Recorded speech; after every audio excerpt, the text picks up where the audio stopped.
नमस्कार साथियों, MP TET परीक्षा की तैयारी के लिए जुड़िए हमारे चैनल से। हमारे चैनल पर प्रतिदिन आपको सभी विषयों की तैयारी कराई जाएगी। हिंदी, इंग्लिश, संस्कृत, जिस भी विषय पर आपको वीडियो चाहिए उस पर आप कमेंट्स कर अपनी रिक्वायरमेंट कर सकते हैं। आपकी हर रिक्वायरमेंट को पूरा किया जाएगा।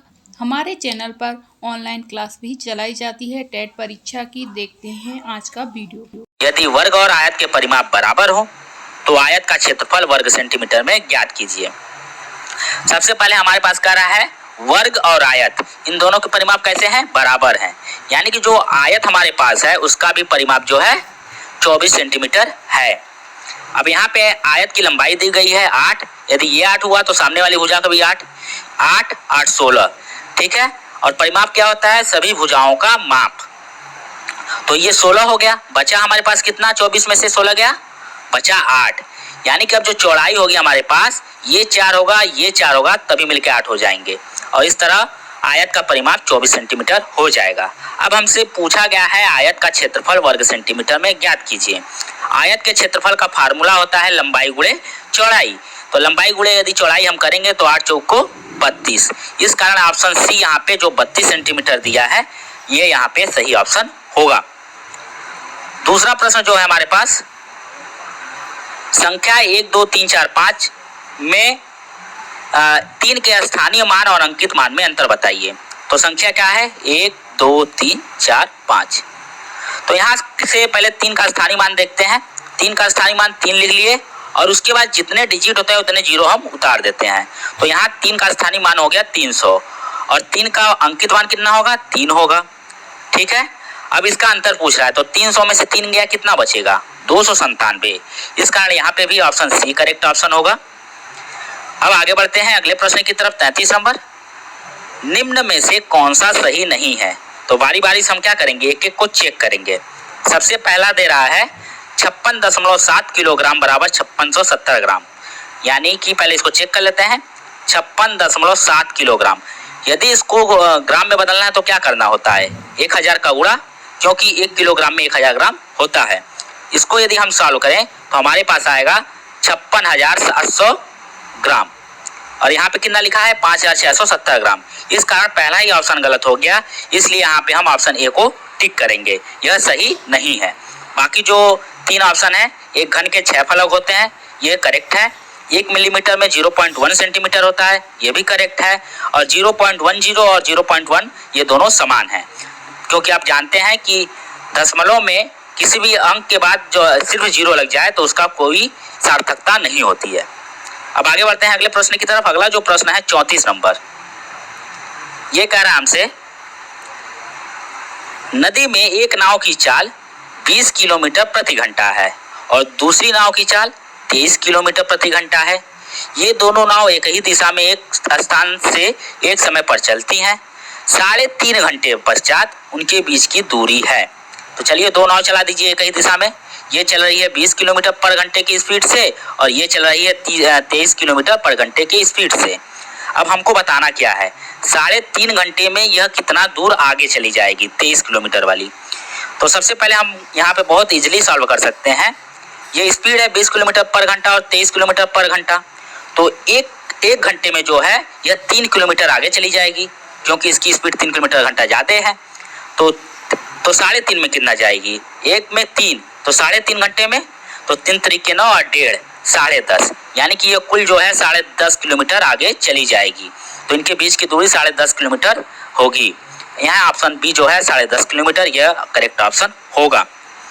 अगला प्रश्न है 90,707 में 9 से भाग देने पर शेषफल क्या बचेगा? तो ऐसे प्रश्नों को सॉल्व कर लेना ही ज़्यादा उचित होता है।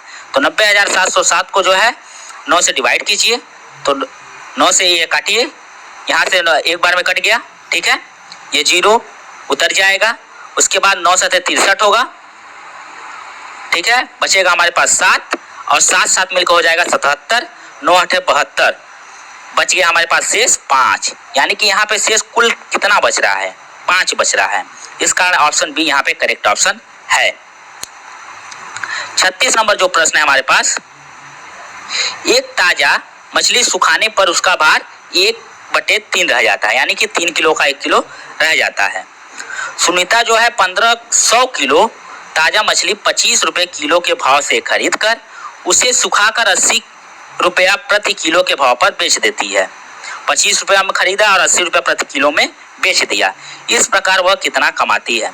तो हम ये निकाल लें कि उसने कितने में खरीदा और कितने में बेचा, तो हमको जो है अंतर जो होगा वो उतना रुपये कमाएगी। तो 1500 किलो जो मछली है उसने खरीदा 25 रुपये किलो के हिसाब से, यानी कि उसने खरीद लिया 37,500 रुपये का मछली खरीद लिया।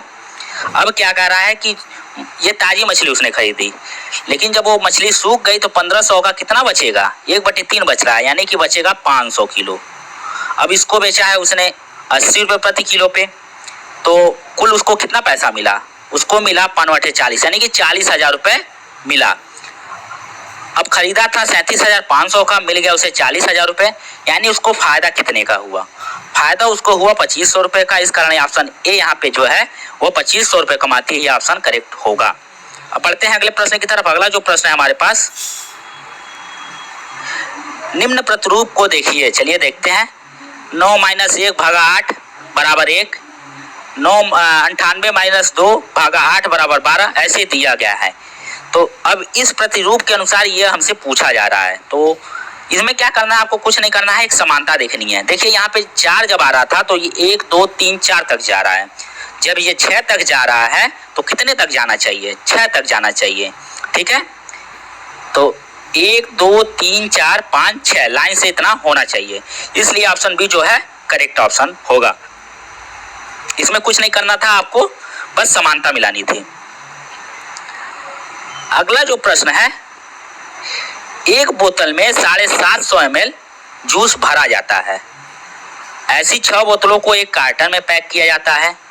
450 लीटर जूस के लिए कितने कार्टनों की आवश्यकता होगी। तो हमें क्या करना होगा, एक कार्टन में पहले कितने जूस भरे गए उसको यदि निकाल लें और कुल जूस से भाग दे दें तो हमारे पास कार्टनों की संख्या आ जाएगी। तो एक में भरा जा रहा है 750 ml एक बोतल में, लेकिन एक कार्टन में कितने बोतल हैं, 6 बोतल हैं। तो 6 बोतल हैं, तो 6 बोतल में कितने भरे जाएंगे, वो भरे जाएंगे। तो 750 ml को 6 से गुणा करेंगे, हमारे पास आएगा 4,500, यानी कि 4.5 लीटर जो दूध है जूस है वो एक कार्टन में भरा जा रहा है। अब हमें पास दिया है कि 450 लीटर कुल जूस है और एक कार्टन में हमारे पास मिला हुआ है कि 4.5 लीटर जूस भर सकते हैं। तो कुल कार्टनों की संख्या बतानी है, इस कारण इसे डिवाइड कर दीजिए। 450 बटे 4.5, दशमलव हटाने के लिए हमको क्या करना होगा, 10 का ऊपर नीचे गुणा कर देंगे। तो यहाँ यह हो जाएगा 4500 बटे 45, 45 से 45 कैंसिल हो जाएगा और हमारे पास बच जाएगा 100। तो यहाँ पे जो कार्टनों की संख्या आएगी वो आएगी हमारे पास 100। तो देखिए ऑप्शन किस में दिखाई दे रहा है, ऑप्शन डी में हमें दिखाई दे रहा है। अगला प्रश्न 39 नंबर, किसी आयताकार बक्से की आंतरिक लंबाई, चौड़ाई और ऊंचाई क्रमशः 4, 3 और 2 सेंटीमीटर है। अब कह रहा है 8,664 सेंटीमीटर घनों को पैक करने के लिए ऐसे कितने बक्सों की आवश्यकता होगी। तो हमें क्या करना है, ये एरिया जो आयतन है हमें दिया गया है, पैक करना है। तो सबसे पहले हम क्या करेंगे, इसका आयतन निकाल लेंगे। तो 4 × 12 दूनी 24, यानी कि 24 घन सेंटीमीटर एक बक्से का आयतन हो गया और यह कुल है। और हमें कितने बक्सों की आवश्यकता होगी इसे बताना है, इस कारण यहाँ पे 24 से डिवाइड कर देंगे। तो जब आप इसे 24 से डिवाइड करेंगे तो यहाँ जाएगा 24 × 72, ठीक है।